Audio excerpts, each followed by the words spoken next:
Bismillahirrahmanirrahim. Assalamualaikum warahmatullahi wabarakatuh. Alhamdulillahirabbil alamin. Wassalatu wassalamu ala asyrofil anbiya'i wal mursalin wa ala alihi wa ashabihi wa man tabi'ahu bi ihsanin ila yaumiddin, amma ba'du. Rabbi shrah li sadri wa yassir li amri wahlul 'uqdatam min lisani yafqahu qawli. Bapak-bapak, ibu-ibu, sedang jamaah salat maghrib Masjid Al-Ikhlas yang dirahmati Allah Subhanahu wa taala. Kita bersyukur kepada Allah di maghrib ini, Pak ya, kita diberikan kemudahan untuk salat berjamaah di masjid yang dirahmati oleh Allah Subhanahu wa taala ini ya. Kemudian salawat dan salam kepada Rasulullah sallallahu alaihi wasallam, pada keluarganya, para sahabatnya dan para pengikutnya sampai akhir kelak. Terakhir Pak ya, kita kemarin sudah menjelaskan tentang pensyariatan mengusap kedua sepatu. Kemudian kita juga membahas tentang bolehnya mengusap kaos kaki ya, asalkan tebal di situ sakhina ini. Kemudian juga yang berikutnya kita sambung sedikit ya Pak ya. Maka kama yajuzu al-mashu 'alal jawrabain, kata Syekh Sayyid Sabiq rahimahullah ya, sebagaimana dibolehkan mengusap kedua kaos kaki, yajuzul mashu ala kulli ma yastur ar-rijlaini, maka boleh mengusap semua yang menutupi kedua kaki, kallafaif wa nahwiha, seperti perban dan sejenisnya. Misalnya kaki kita luka Pak, luka parah ya, atau misalnya patah terus terpaksa harus diperban, maka kalau seandainya kaos kaki boleh, maka perban itu lebih boleh lagi. Ya, kenapa? Karena perban itu diusap karena kebutuhan, karena memang hajat di situ. Sedangkan kalau yang lain kan kondisinya normal sebenarnya, karena keringanan Allah Subhanahu wa taala berikan. Ini yang dijelaskan di sini. Ya. Jadi lafaif itu apa? Wahia mayulifu 'alar rijl, ya, yang mengikat, yang diperbankan ke kaki, ya. Minal bardi, karena kedinginan, au khawfil hafa, atau takut infeksi, atau jiroh, luka pada keduanya ya. Maka dikatakan oleh Ibnu Taimiyah, qala Ibnu Taimiyah, was-shawab annahu yumsah 'alal lafaif ya, pendapat yang sahih itu boleh mengusap perban ya, perban, wahia bil mashi aula, karena dia lebih utama untuk diusap daripada khuf sepatu atau jawrab kaos kaki. Kenapa? Fa innal lafaif, karena perban itu dipakai innama tusta'malu lil hajah adatan, karena biasanya dipakai kan karena kebutuhan ya Pak ya. Pakai perban karena kebutuhan, luka dan sejenisnya. Ya. Kemudian wa fi naziha dararun, karena kalau dicabut juga perban itu bisa membahayakan. Makanya boleh diusap juga. Ya, imma isabatul bardi, baik terkena dingin yang luar biasa, imma ta'azzi bil hafa, atau menyebabkan infeksi, atau ta'azzi bil jurah, atau menyebabkan lukanya bertambah parah. Jikalau mengusap kedua sepatu dan kedua kaos kaki dibolehkan, fa'alal lafaif bitorikin aula, maka mengusap perban yang mengikat kaki itu lebih bisa lagi Pak ya, lebih bisa lagi. Jadi hal-hal yang terkait misalnya tangan kita kena perban misalnya, kalau ini kan kaki ya, kaki karena dia terkait dengan masah alal khuffain. Kalau kaki misalnya semuanya diperban, nah, kalau itu boleh diusap juga Pak ya, karena dihukumkan sama dengan pakai sepatu atau pakai kaos kaki itu ya. Karena kalau kaos kaki boleh berarti kan perban juga boleh, karena memang kebutuhan Pak ya. Ini nanti termasuk dalam bab tersendiri Pak ya. Kalau seandainya di luar kaki, ya di luar kaki misalnya di kepala ada luka, ya, kita nggak boleh kena air, itu bisa juga kita usap. Kita nggak harus, termasuk misalnya kita berstatus misalnya junub, kemudian junub kan semua badan harus kena badan, padahal kepala misalnya habis bocor jatuh ya Pak ya. Nah itu jangan pakai air, jadi pakai air berbahaya, maka tinggal diusap saja. Itu yang terjadi Pak di zaman Nabi, itu pernah ada seperti itu ya. Di zaman Nabi ada sekelompok sahabat itu melakukan namanya sariyah. Sariyah itu pasukan sariyah, pasukan semacam pasukan munawarah, pasukan ekspansi. Ya, kelompok kecil-kecil. Kemudian salah seorang sahabat itu kepalanya kena batu. Ya, kena batu kepalanya Pak bocor, luka. Kemudian dia malamnya bermimpi, mimpi basah. Dan ditanya kepada para sahabat yang lainnya, boleh nggak saya dapat keringanan ini untuk tayamum? Kata sahabat lainnya, enggak, kamu kan bisa mandi. Akhirnya dia mandi, dibasuhi kepala yang luka parah itu. Akhirnya dia mati. Ya, mati. Ya. Maka ketika hal tersebut dikadukan kepada Rasulullah, apa kata Rasulullah? Qataluhu, mereka membunuhnya, kata Nabi. Ya, qataluhu. Ya. Ala sa'alu lima la ta'lamu fa inna syifa'al as-su'al. Kenapa mereka enggak bertanya kalau enggak tahu? Karena sebenarnya cukup, karena obat enggak tahu itu apa? Bertanya.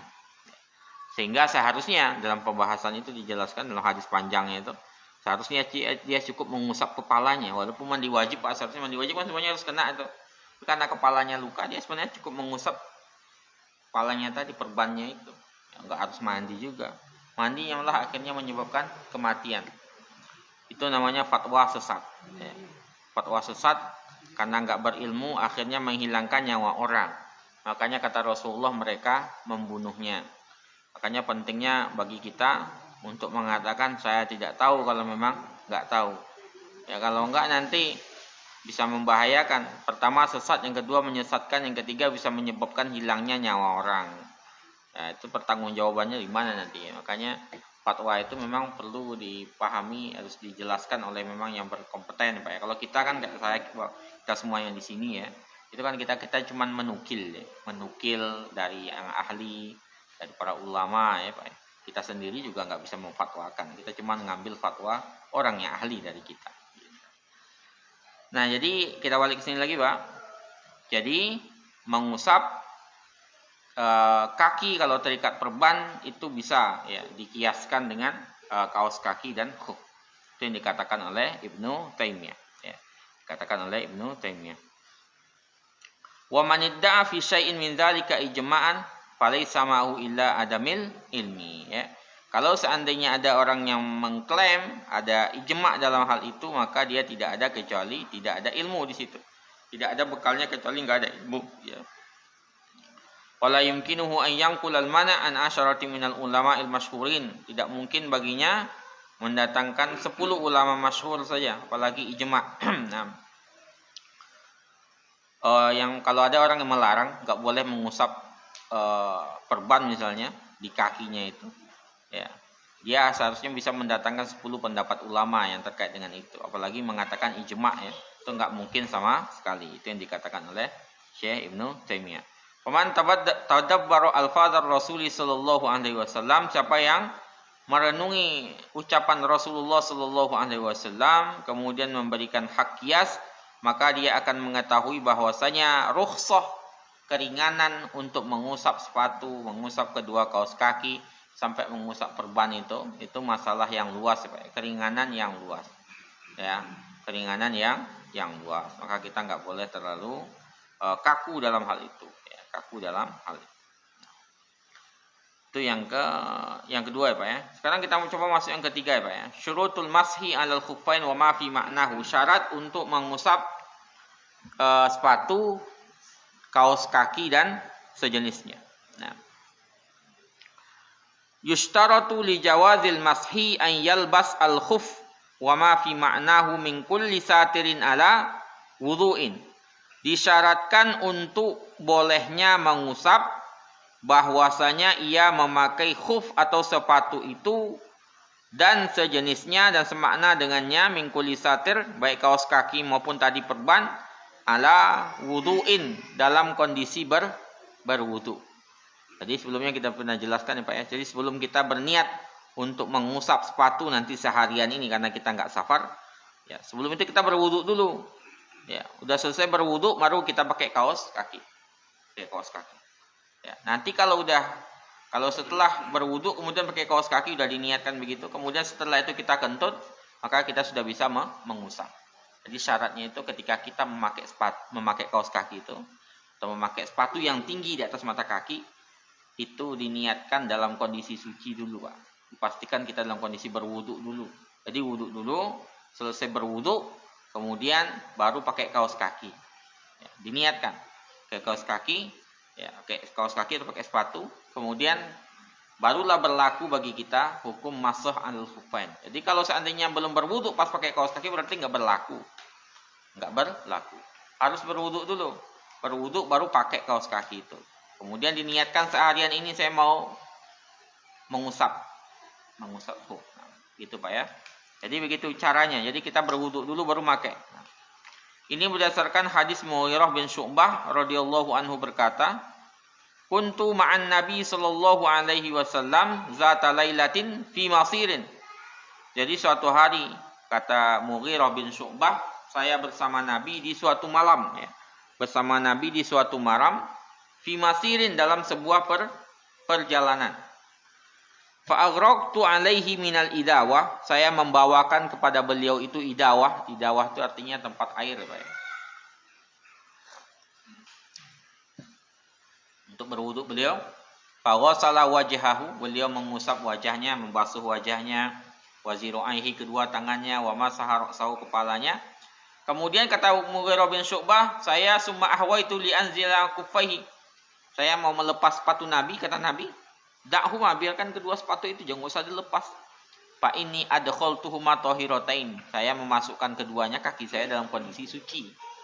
Ya. Saya berwudu tadi, jadi nggak usah kamu lepas, karena kalau dilepas tadi hukumnya jadi batal Pak ya. Kalau dilepas sepatunya kan atau kaos kaki, padahal tadi sudah dipakai dalam kondisi suci kan nggak berlaku lagi, diulang lagi dari awal, gitu ya. Makanya kata Nabi, biarkan tadi saya memakainya dalam kondisi suci. Sucinya yang suci siapa ya? Beliaunya yang suci, kakinya itu suci ketika itu karena dalam kondisi berwudu. Jadi berwudu dulu baru pakai kaos kaki. Setelah itu baru berlaku hukum usap. Ya, tinggal mengusap saja lagi Pak ya. Ini diriwayatkan oleh Ahmad, Bukhari dan Muslim. Diriwayatkan oleh Al-Humaidi dalam musnadnya berkata, "Qulna ya Rasulullah," kami bertanya ya Rasulullah, "ayam sahu ahaduna alal khuffain?" Boleh enggak salah seorang di antara kami mengusap kedua sepatunya? Kata Nabi, "Na'am, iya. Idza adkhalahuma wa huma tahiratani." Kalau keduanya memasukkan, keduanya dalam kondisi suci. Dimasukkan memakai sepatu dalam kondisi suci atau memakai kaos kaki dalam kondisi suci, ya. Maka berlaku baginya hukum khuf, mashu alal khuf, mengusap sepatu atau kaos kaki. Wa qad ishtarahu ba'dul fuqaha minal khuffi la budda yakuna satiran li mahallil fardi. Ya. Sebagian ahli fikih mensyaratkan bahwasanya khuf atau sepatu itu harus menutupi bagian fardu. Bagian fardu itu mana? Mata kaki. Sehingga harus melewati mata kaki. Sebagian ulama mensyaratkan begitu. Ya. Wa an yasbut binasihi min ghairi syaddin. Ya, sepatunya nempel sendiri, kaos kakinya nempel sendiri tanpa ditempel-tempelin ya Pak ya. Nah, ma'imkani mutaba'atil masyi bihi, sehingga bisa digunakan untuk berjalan. Ya, ini dijelaskan oleh Syekhul Islam Ibnu Taimiyah, dha'afahu fil fatwanya saja, Ibnu Taimiyah mendhaifkannya dalam fatwa. Tapi memang untuk kehati-hatian ya, kita memakai kaos kaki atau sepatu yang melewati mata kaki kalau mau mengusap ya Pak ya. Kalau enggak sepatunya ya kaos kakinya. Ya, kalau sepatunya pendek misalnya kaos kakinya berarti harus lebih dari mata kaki. Itu syaratnya. Jadi syaratnya kita ketika memakai sepatu itu dalam kondisi suci, dalam kondisi berwudu. Kemudian yang berikutnya adalah mahallul mashi. Apa yang harus diusap? Ya. Mahallul masyru' fil mashi, hal yang harus diusap itu adalah zahrul khuf, bagian atasnya Pak ya, bukan bagian bawahnya. Bagian atas berarti ini ya. Bagian ini ya, bagian atasnya ini. Kalau bagian bawah ini namanya batinul khuf. Bagian bawah ini namanya perutnya. Perutnya kaki Pak ya. Kalau bagian atas tuh ini. Jadi yang diusap tuh bagian atas ini, bukan bagian bawahnya. Walaupun yang kotor tuh yang bawah. Yang diusap itu bagian atasnya. Itulah keringanannya di situ. Itu berdasarkan hadis Mughirah bin Syu'bah, ra'aitu Rasulullah sallallahu alaihi wasallam, saya melihat Rasulullah sallallahu alaihi wasallam yamsahu ala zahiril khuffain. Beliau mengusap punggung dari kedua sepatunya. Jadi yang diusap punggungnya, Pak. Ya. Berdasarkan riwayat Abu Daud, At-Tirmidzi dan dihasankannya. Kemudian dari Ali bin Abi Thalib radhiyallahu anhu berkata, "Lau kana ad-dinu bil ra'yi," kalau seandainya agama itu dengan akal, kata Ali, "lakana asfalal khuffi," maka bagian bawah sepatu aula bil mashi min a'lahu, lebih utama untuk diusap dari bagian atasnya. Jadi kalau agama itu dengan akal, seharusnya kan yang diusap itu bagian bawah, Pak, karena bawah itu yang kotor, bukan bagian atasnya. Tapi agama itu nggak selalu dengan akal. Gitu ya. Agama itu nggak selalu di akal, kadang-kadang nggak tercerna dengan akal. Makanya agama itu ya intinya apa yang diperintah Rasul dijalankan, apa yang dilarang ya ditinggalkan. Yang masul kufi kan gitu, yang diusapkan bagian atasnya, padahal yang kotor bagian bawahnya. Ya. Seharusnya kalau kita logika, seharusnya yang dibasuhnya bagian bawahnya, tapi nggak Nabi, bagian atasnya. Karena agama itu nggak selalu dengan logika. Itu yang dikatakan Ali. Kata Ali, laqad ra'aitu Rasulullah sallallahu alaihi wasallam, saya melihat Rasulullah sallallahu alaihi wasallam yamsahu ala zahiri khuffaihi, beliau mengusap kedua sepatunya. Diriwayatkan oleh Daud, Daruqutni ya. Isnadnya hasan atau sahih. Wajibnya adalah fil masih ma yutlaq alaihi ismul masah lughatan min ghairi tahdid ya. Wajibnya adalah mengusap secara bahasa tanpa batasan ya, walam yasih fihi syai'. Tidak ada dalil sahih yang membatasi dalam hal ini. Ya, tapi beberapa penjelasan Pak itu menjelaskan begini ya. Kita ambil sini ya, sepatu itu diambil di sini, ditarik sampai sebagian itu kepada tengah sak ini, naik ke betis Pak, melebihi ini. Nah, gitu. Naik ke atas. Sekali aja, bukan 3 kali, sekali aja. Itu sebagai syaratnya. Kalau bukan masalah bersih nggak bersihnya, itu cuma syaratnya untuk puasanya itu berjalan ya Pak ya. Nah, kalau masalah bersih nggak bersihnya nanti ya. Yang kotor malah yang bawah sebenarnya. Itu kan di atas yang diperintahkan. Nah, jadi ini sekali ini aja. Bukan sepatunya dibasahkan, cuman basahan di tangan, tempel di ini, dibuka jari-jarinya, tempel di atas ini sepatu, tarik ke atas sampai segini. Ini sak, naik ke sak ini. Sak itu betis ya. Itu caranya. Cuman sekali aja, Pak. Sekali saja. Jadi nggak perlu 3 kali atau lebih daripada 3 kali. Cukup sekali saja. Nah, cukup sekali saja. Itu masalah mahallul masah, apa yang diusap. Sekarang kita lihat tauqitul masah. Waktunya. Muddatul mashi 'alal khuffain lil mukim yaumun wa lailah. Masa untuk mengusap kedua sepatu atau kedua kaos kaki atau yang semakna dengan itu bagi orang yang mukim itu sehari semalam. Pak ya, sehari semalam itu berlaku baik kita mukim Pak ya. Baik kita di rumah aja duduk terus-terus Pak, nggak kemana-mana, makanya berlaku bagi ibu rumah tangga misalnya Pak. Atau yang orang yang difabel nggak bisa kemana-mana itu juga bisa mengusap sepatunya. Jadi intinya yang penting ketika memakainya kita dalam kondisi berwudu. Kita berwudu dulu, niatkan pakai sepatu, pakai kaos kaki, mau ngusap nanti. Ya, nah, berlaku 24 jam, siang berlaku, terus malam berlaku. 24 jam hitungannya gitu. Jangan bukan 24 jam latihan sehari semalam maksudnya, bukan 24 jam hitungan jamnya Pak, sehari semalam. Ya, kapan kita mulai? Tuh dihitung misalnya sekarang mulai berarti semalam, nanti siangnya satu lagi gitu ya. Jadi nggak dihitung 24 jamnya gitu ya. Jadi gitu. Tinggal kita berwudu kemudian dipakai kaos kaki. Nanti setelah itu kalau kentut berarti kita tinggal mengusap. Basuh muka, basuh tangan, basuh usap kepala. Kemudian untuk kaki tinggal kaos kaki atau sepatu tinggal diusap seperti tadi. Penting dipakai ketika berwudu. Apalagi kalau dalam perjalanan, walil musafir salah satu ayamin walayaliha. Kalau orang musafir 3 hari 3 malam. Kalau musafir 3 hari 3 malam. Ya, 3 hari 3 malam. Untuk musafir apa ya?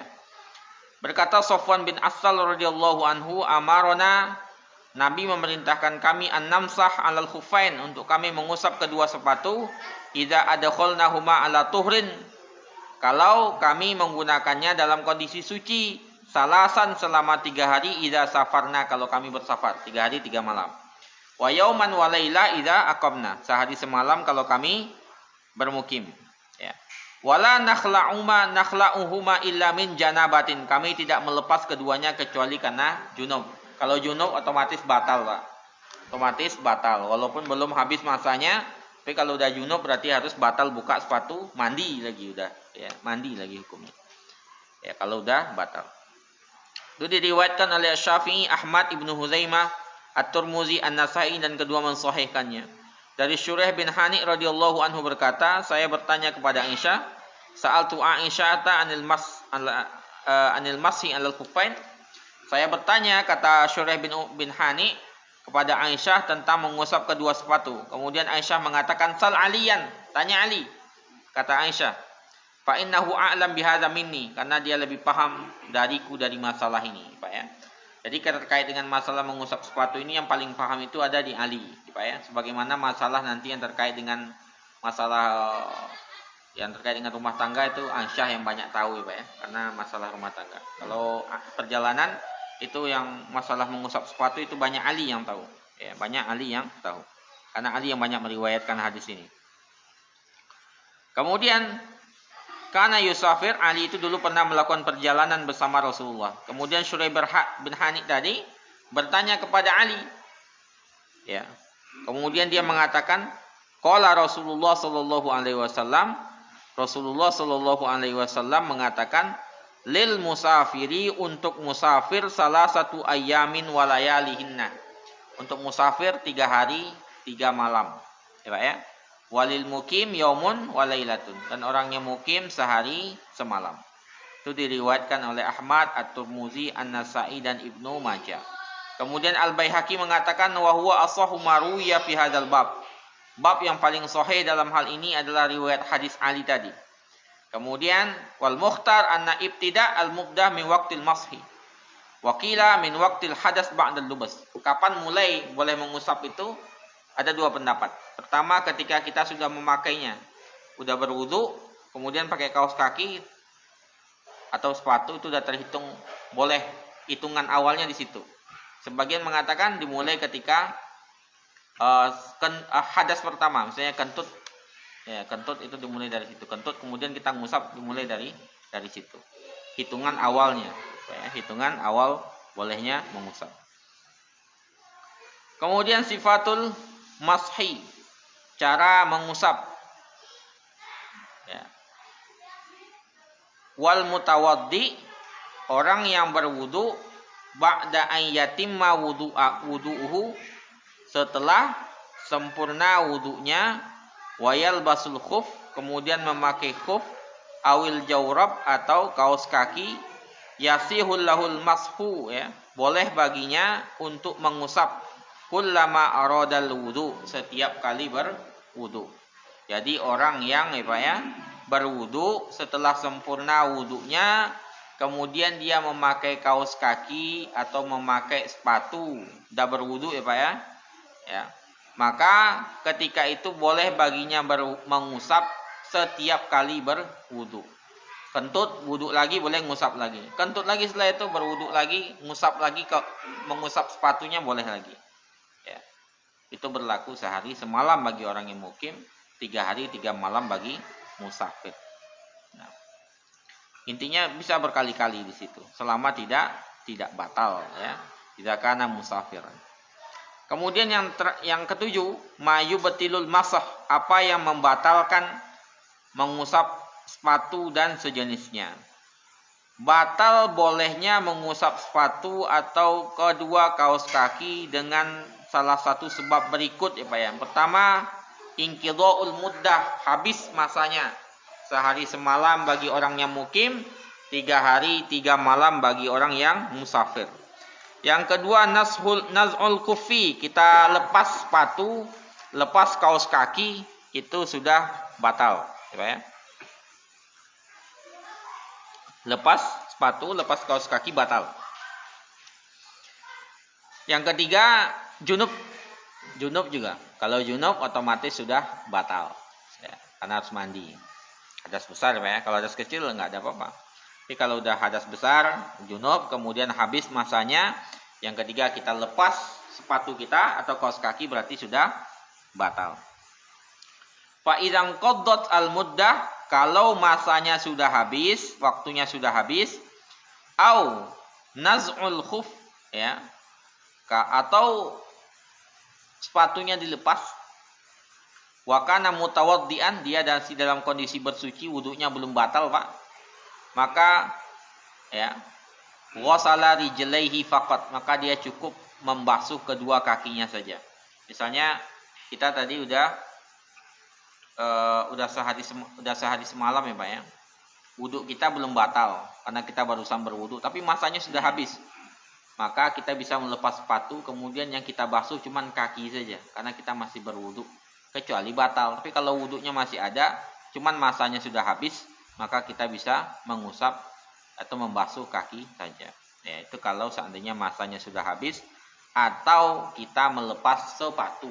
Kita melepas sepatu, wudu masih ada, masanya juga masih ada, maka tinggal kita lepas sepatu terus kita basuh kaki kita. Karena mengusap sepatu itu pengganti dari membasuh kaki, ya, pengganti dari membasuh kaki. Maka bisa kita lakukan hal tersebut. Itu ya Pak ya, jadi itu yang terkait dengan mengusap sepatu. Sekarang kita masuk ke bagian selanjutnya, yaitu al-ghusl. Al-ghusl artinya mandi. Di sini maksudnya mandi, ya mandi wajib ya, mandi wajib.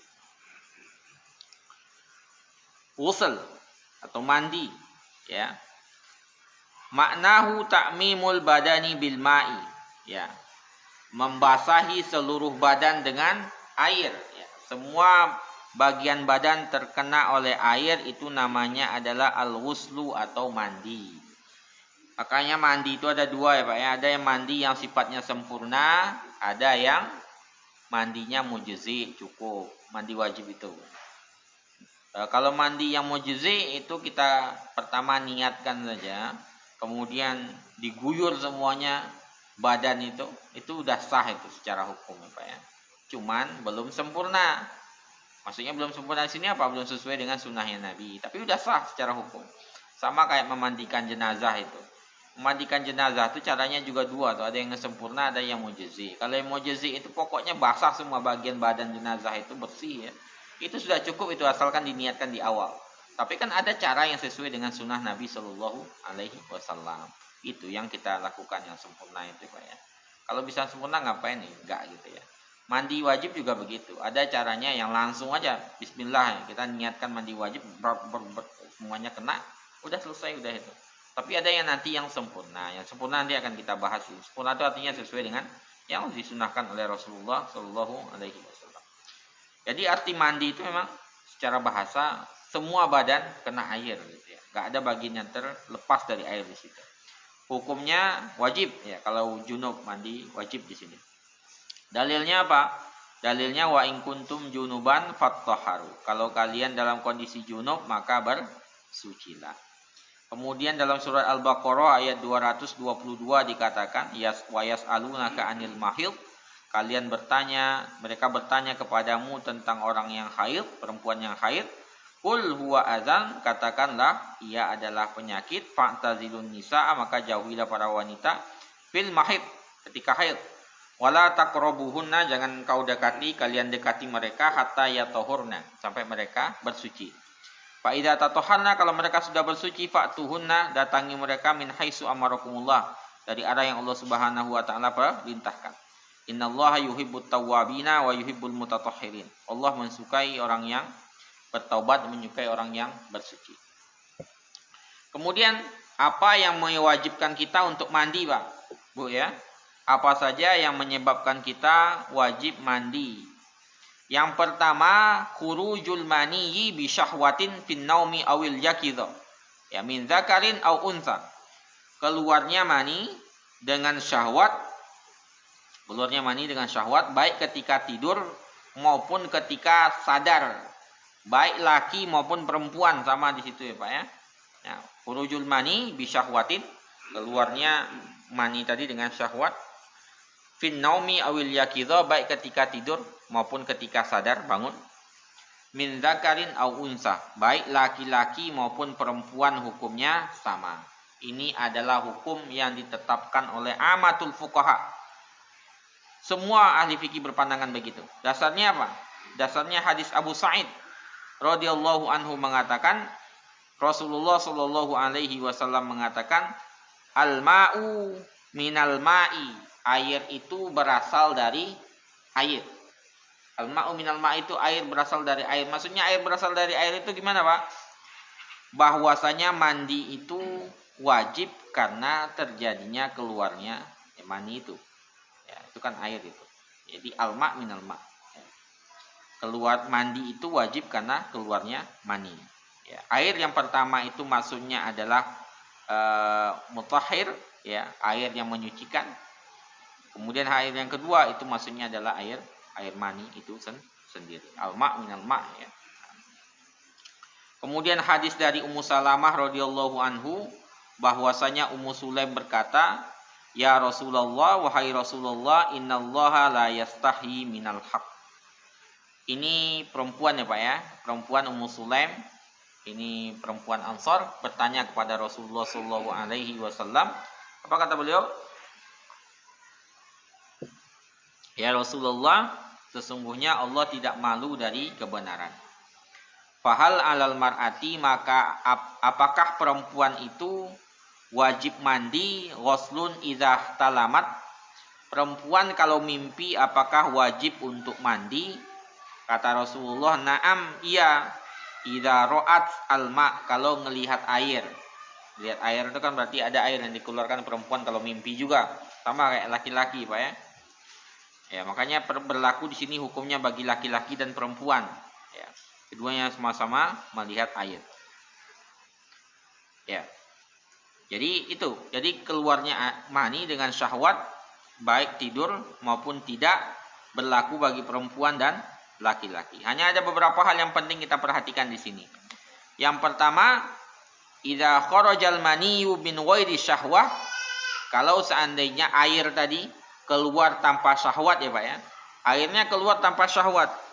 Bal limarodin, karena sakit, au bardin, atau karena dingin. Maka fala yajibul ghusl, maka enggak wajib mandi. Ya. Kalau seandainya keluar tanpa syahwat karena sakit, ada orang yang sakit terus keluar terus, atau karena dingin itu tiba-tiba keluar sendiri, ya, maka enggak wajib mandi, Dasarnya apa? Dasarnya hadis Ali Pak ya radhiyallahu anhu, bahwasanya Rasulullah sallallahu alaihi wasallam mengatakan, faida ya faida fakhadatil ma'u fakhattal ma'u ma'a ya faghtasil. Kalau engkau mengeluarkan air maka mandilah. Maksudnya keluar dengan fakhatta itu keluar dengan keras gitu ya. Apa namanya? Ada keluarnya itu dengan kencang ya Pak ya. Maka dia wajib mandi. Ya. Diriwayatkan oleh Abu Daud. Kemudian Mujahid mengatakan, baina nahnu ashabu Ibnu Abbas, ketika kami para murid Ibnu Abbas sedang berhalaqah di masjid, yaitu ada di sini Tawus, ada Sa'id bin Jubair, ada Ikrimah, ada Ibnu Abbas qa'im yusolli, dan Ibnu Abbas yang ketika itu sedang sholat. Jadi ini ceritanya dari Ibnu Abbas Pak ya, ketika dia dan para murid-muridnya sedang berhalaqah di masjid. Muridnya Ibnu Abbas itu siapa? Ada Tawus, ada Sa'id bin Jubair, ada Ikrimah. Ketika itu Ibnu Abbas sedang sholat. Ya. Kemudian waqafa alaina rajulun. Kemudian ada seseorang menghampiri kami. Kemudian bertanya, hal min muftin. Ada enggak yang bisa berfatwa di sini? Kami mengatakan, ya tanya aja kalau kamu mau bertanya. Di sini ada Tawus, ada Ikrimah, ada Sa'id bin Jubair. Ya.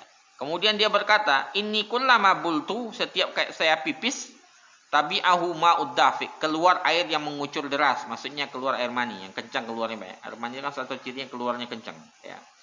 Ditanya begitu sama dia. Jadi setiap saya pipis akan diikuti oleh air yang mengucur mengalir kencang gitu ya. keluarnya kencang.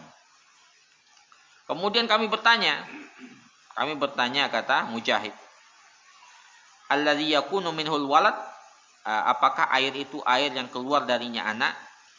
Dia mengatakan iya. Kami mengatakan alaikal ghusl, engkau harus mandi.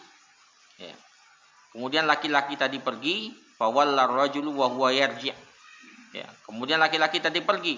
Di sisi lain Ibnu Abbas tadi lagi sholat mendengarkan itu. Kedengeran, bukan mendengar, terdengar sama beliau. Wa ajala Ibnu Abbas fi sholati, Ibnu Abbas mengencangkan sholatnya, dipercepat sholatnya sama Ibnu Abbas karena ada jawaban yang bermasalah di situ. Jawabannya tidak sesuai dengan pendapat Ibnu Abbas. Murid-muridnya menjawab seperti itu, bagi dia bermasalah, makanya sholatnya dipercepatkan. Kemudian setelah selesai dia berkata kepada Ikrimah, ya, alayya birrajul, ya. Wa qasma qala li Ikrimah ala alayya birrajul, datangkan laki-laki itu kepadaku, kata Ibnu Abbas. Wa aqbala alaina, kemudian beliau menghadap kepada kami, Ibnu Abbas itu menghadap kepada kami, maksudnya pada murid-muridnya, kemudian mengatakan, ara'aitum ma aftaitum bihi hadzal rajul? Ya, bagaimana pandangan kalian dengan apa yang kalian fatwakan tadi? Ya. An kitabillah, apakah itu ada dari kitabullah? Mereka menjawab tidak. Dari Rasulullah juga enggak ada, gitu ya. Dari sahabatnya Rasulullah ada enggak yang mengatakan begitu? Mereka mengatakan tidak. Ya, qala, ya. Kemudian dia mengatakan lagi qulna la, qala fa'ammuhu, dari pamannya. Enggak juga. Qulna an ra'ina, dari pendapat kami, kata sahabat-sahabatnya tadi, murid-muridnya. Ya, kemudian beliau mengatakan falidzalika qala Rasulullah sallallahu alaihi wasallam, karena itulah Rasulullah mengatakan faqihun wahidun, ahli fikih satu saja, asyaddu ala syaitan, lebih ditakuti oleh syaitan min alfi abidin, dari 1000 ahli ibadah. Ya. Satu ahli fikih saja lebih ditakuti oleh syaitan daripada 1000 ahli ibadah. Dipanggil sama Ikrimah, memanggil laki-laki tadi, kemudian laki-laki tadi datang, kemudian dia menghadap Ibnu Abbas, kemudian mengatakan, ara'aita idza kana zalika minka atajidu syahwatan fi kibalika? Ketika air tadi keluar mengucur deras itu, ada syahwat enggak pada kubulika itu? Ya, pada kubul dubur lawannya itu ya. Tadi ada syahwat enggak keluarnya itu? Dijawab sama laki-laki tadi. Ya. La, enggak keluar sama syahwat kok, katanya. Kemudian kata Ibnu Abbas ketika itu, fahal tajidu khadaran fi jasadika? Ditanya lagi sama Ibnu Abbas tadi, badanmu capek enggak setelah keluar itu? Dijawab sama laki-laki tadi, enggak. Kemudian kata Ibnu Abbas, innama huwa abridatun, itu hanya gara-gara dingin, ya. Ya jazika min hal wudu, kamu cukup berwudu saja, enggak usah mandi di situ. Nah, gitu. Jadi kisahnya gitu ya, Pak ya. Di Ibnu Abbas ketika sedang berhalakoh itu kayak kita ini ya, di masjid. Kemudian datang Ibnu Abbas lagi sholat. Datang orang bertanya, setiap kali pipis keluar air itu, air yang keluar gitu ya, mengalir deras itu. Tanya oleh para sahabat, oleh muridnya Ibnu Abbas, yang keluar darinya anak, iya, gitu ya. Kata murid-muridnya Ibnu Abbas, kamu harus mandi. Ibnu Abbas mempercepat sholatnya biar selesai, kemudian disuruh panggil lagi sama Ikrimah. Ikrimah itu muridnya beliau, panggil orang laki-laki tadi ya.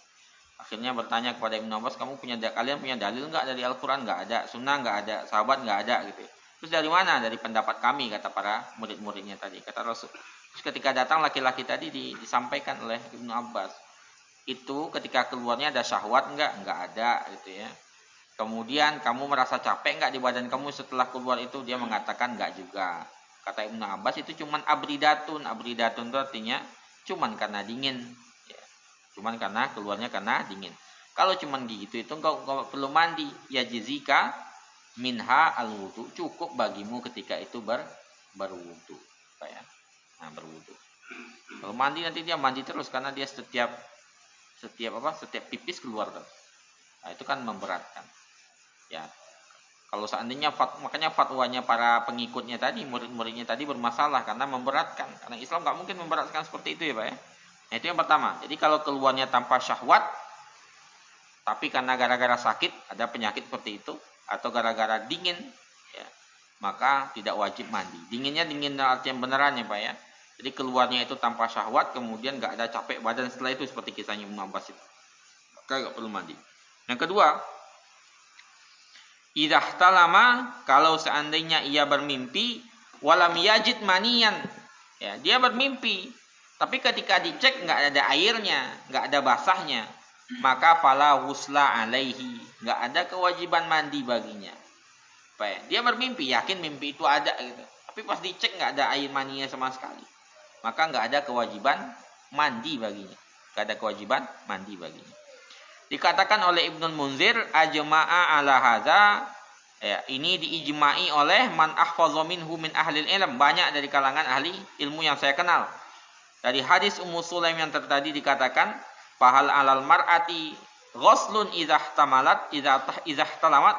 Dari hadis Ummu Sulaim tadi kan dikatakan, Ibnu Sulaim bertanya, apakah bagi perempuan itu mandi kalau dia bermimpi? Kata Rasulullah, na'am iya, idza ra'at alma, kalau melihat air. Jadi intinya adalah melihat airnya dia, Pak ya. Jadi mimpi tapi nggak lihat airnya berarti nggak ada gitu ya. Berarti nggak wajib mandi. Tapi kalau ngelihat air, ya mandi berarti gitu ya. Apalagi yakin itu setelah dipegang gitu airnya. Ini hadis ini menunjukkan bahwasanya idza lam tarahu, kalau kamu tidak melihat air itu fala ghusla 'alaiha, maka nggak ada kewajiban mandi untuknya. Lakin idza kharaja ba'dal istisqas, tapi kalau seandainya ketika dilihat nggak ada airnya terus dia berdiri, keluar airnya, maka wajib mandi ketika itu ya Pak ya. Intinya keyakinan di situ. Jadi kalau seandainya pas bangun, tadi mimpi, kemudian pas bangun dicek nggak ada airnya sama sekali, terus dia bangun, duduk, berdiri, keluar airnya, berarti wajib mandi. Ya intinya gitu. Keluarnya wajib mandi. Itu yang kedua. Yang ketiga yang perlu kita lihat Pak ya. Idzan tabaha minan naum, kalau seseorang bangun dari tidur, fawajada balalan, kemudian dia mendapati basah di celananya, walam yazkur ihtilaman, kemudian dia nggak ingat mimpi apa. Ya. Fa in tayaqqana annahu mani, kalau seandainya dia yakin dicek gitu, ternyata beneran ini mani, ya, air, fa alaihil ghusl, maka dia wajib mandi. Li'anna zahir anna khurujahu kana li ihtilamin nafyahu. Karena zahirnya itu keluar karena dia mimpi, tapi dia lupa mimpinya apa. Jadi dia bangun tidur, rasanya nggak mimpi, tapi kok basah. Nah, gitu Pak ya. Ketika dicek ya pasti ini mandi, jelas ini airnya, berarti dia wajib mandi. Itu bisa jadi keluar karena dia mimpi, tapi dia lupa mimpinya apa. Gitu ya Pak, mimpinya apa. Tapi karena adanya itu dia wajib mandi. Fa iza syakka walam ya'lam, tapi kalau dia ragu dan nggak tahu sama sekali ini airnya beneran air laki-laki itu apa tidak gitu ya, fa alaihil ghusl ihtiyatan, maka dia mandi juga sebagai bentuk kehati-hatian. Jadi kalau dia ragu-ragu ini beneran nggak sih airnya, atau jangan-jangan air lain gitu, karena dia nggak merasa mimpi, maka untuk kehati-hatian ya mandi saja, mandi untuk kehati-hatian. Ya. Dikatakan oleh Mujahid dan Qatadah, la ghusla alaihi hatta yukin bil ma'id dafiq. Ya. Tidak ada kewajiban mandi baginya sampai dia yakin air itu adalah air laki-laki itu.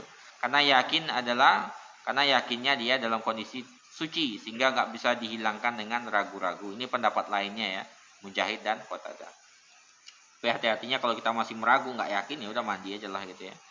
Kemudian yang berikutnya, ahassa bintiqalil mani inda syahwa. Nah, dia merasakan adanya keluar air itu ketika syahwat. Fa'amsaka zakarahu, kemudian dipegangi, nggak ada yang keluar airnya, maka nggak ada kewajiban baginya. Dia merasa ada yang keluar, tapi ketika dilihat, dipegang itu nggak ada airnya sama sekali, maka nggak ada kewajiban baginya. Ya, karena yang terkait di sini adalah ru'yah, melihat secara langsung, bukan masalah merasa rasa ya Pak ya. Kemudian yang berikutnya yang perlu diperhatikan, ro'a fi saubihi maniyan la ya'lam waqta husulihi wa kana qad shalla. Dia melihat di bajunya ada air itu. Air laki-laki itu ya Pak ya, air mani. Kemudian dia nggak tahu kapan ini airnya nempel di bajunya, kapan ada di celananya itu. Padahal dia udah sholat pakai baju itu, udah sholat pakai celana itu. Maka yang dilakukan apa? Yalzamuhu i'adatus shalah min akhiri naumatin lahu. Maka lazim baginya untuk mengulang sholat lagi walaupun dah sholat. Ya Pak ya? Lazim baginya untuk mengulang sholat lagi min akhiri naumatin lahu, dari akhir sholat yang dikerjakannya dari tidur. Jadi tidur terakhirnya kapan? Berarti sholatnya yang diqodho yang sejak itu tuh. Sejak tidur terakhir itu. Sejak tidur terakhir itu. Illa an yara ma yadullu ala annahu qablaha, kecuali dia mendapati bukti atau indikasi bahwasanya mani itu keluar sebelum dia tidur. Ya. Fayu'idu min adna naumatin yahtamilu annahu minha. Maka dia mengulang dari tidur terdekat yang mungkin ia melakukannya dan air itu keluar ketika itu. Jadi ketika dia sholat, Pak ya, saya sholat misalnya gini, dia selesai sholat, saya ngelihat, wah kok ada air ini, ya, gitu ya, ada airnya. Kemudian yang dilakukan adalah, ya saya harus mengulang sholat lagi, kemudian dilihat tidur terakhir saya yang mana gitu ya. Atau di celana didapati seperti itu, kita lihat tidur terakhirnya kapan, tadi asar berarti. Ya diulang dari asar itu atau sebelum asar tadi bangunnya. Kemudian dihitung dari situ, dari asar itu. Nah, jadi karena ini terkait dengan kesahannya ya, kesahan karena kan dia berarti junub kondisinya. Bukan sekedar hadas biasa saja, bukan sekedar nempel di celana itu aja. Itu terkait dengan bahwasanya dia dalam kondisi junub. Sama kayak orang itu, Pak. Orang sholat subuh kemudian dia lupa bahwasanya dia belum mandi, ya udah berarti dia mandi dulu terus ya qada sholatnya yang tadi itu. Karena itu terkait dengan junubnya, bukan sekedar yang nempel di bajunya itu aja. Itu makanya diulang sholatnya itu. Jadi ketika dia melihat najis, mani, ada bekas mani, ya itu bukan sekedar bekasnya, tapi karena dianya yang berstatus sebagai orang yang junub, makanya harus diulang situ. Bukan karena sekedar bajunya aja. Kalau cuma sekedar najis misalnya, biasa, ya kemudian orang biasa itu biasanya tidak akan, sebagian pendapat malah mengatakan yang tetap sah, gak usah diulang lagi. Tapi karena ini terkait dengan junub itu, makanya harus diulang karena hadasnya hadas besar, bukan kecil lagi. Mungkin itu ya Pak yang kita bahas dulu pada malam hari ini. Insyaallah di pertemuan berikutnya masih kita bahas mengenai mandi ini ya. Baru kita satu bagian pertama yang kita bahas mengenai hal-hal yang menyebabkan wajibnya mandi, yaitu keluarnya mani dengan syahwat baik ketika tidur maupun tidak, baik laki maupun perempuan. Dengan tadi beberapa catatan. Insyaallah di pertemuan berikutnya kita lanjutkan lagi. Kita tutup dengan doa kafaratul majelis. Subhanakallahumma wa bihamdika asyhadu an la ilaha illa anta astaghfiruka wa atubu ilaik. Assalamualaikum warahmatullahi wabarakatuh.